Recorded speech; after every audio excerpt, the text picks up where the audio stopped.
In terms of training, it's been about trying to work at areas that we feel are going to be important for us this weekend at Birmingham. Nigel, a week where you haven't had to prepare for a midweek game, what have you been focusing on? Recovering players, looking at some of our first team squad members who've had some pitch time with the 23s, which has been a very useful exercise for them in terms of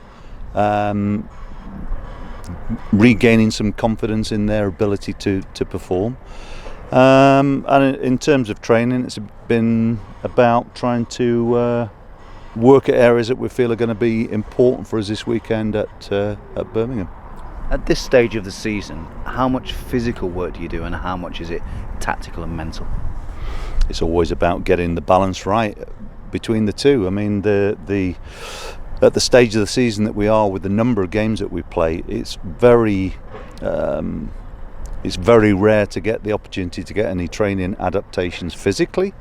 Certainly for the players coming back from injury, they have a more realistic chance of that. So it really is about trying to get the players to play with more cohesive energy together. I mean, one of the things that if you look at the game against QPR, we're still far too open, and we gave our opponents too many opportunities to boss the game, and that's something that we need to eradicate or do less of, really, or not allow them to do that quite so often.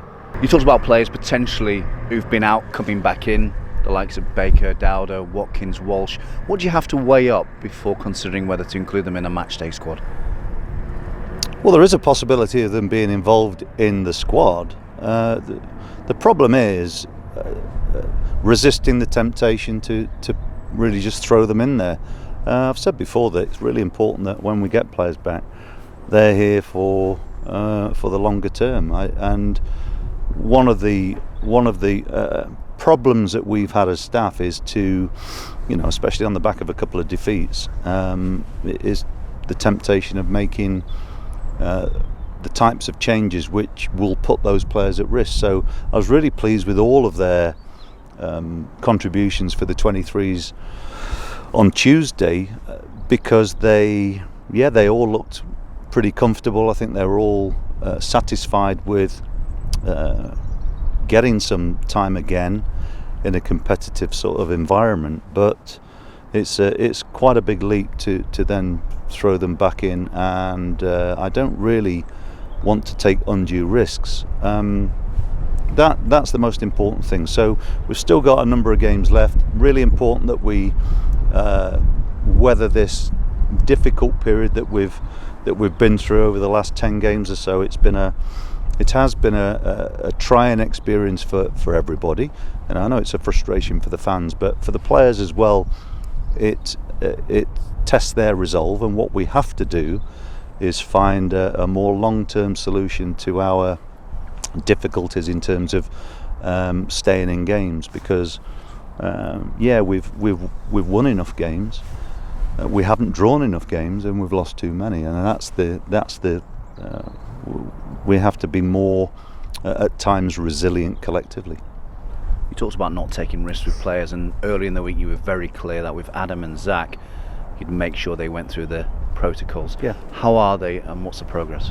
Well, they've certainly made progress, but we'll assess them again today and then tomorrow before decisions are made. But I can assure you of this, that if there's any risk, they won't be involved. But they've both been very positive this week, and what is encouraging is their enthusiasm to be involved. Sometimes you have to take the pressure off the players in that regard, and I think when you're dealing with head injuries, it's about making the correct call for their welfare. So we will have a look at it again after training today, because they'll both be active again today, and then again tomorrow.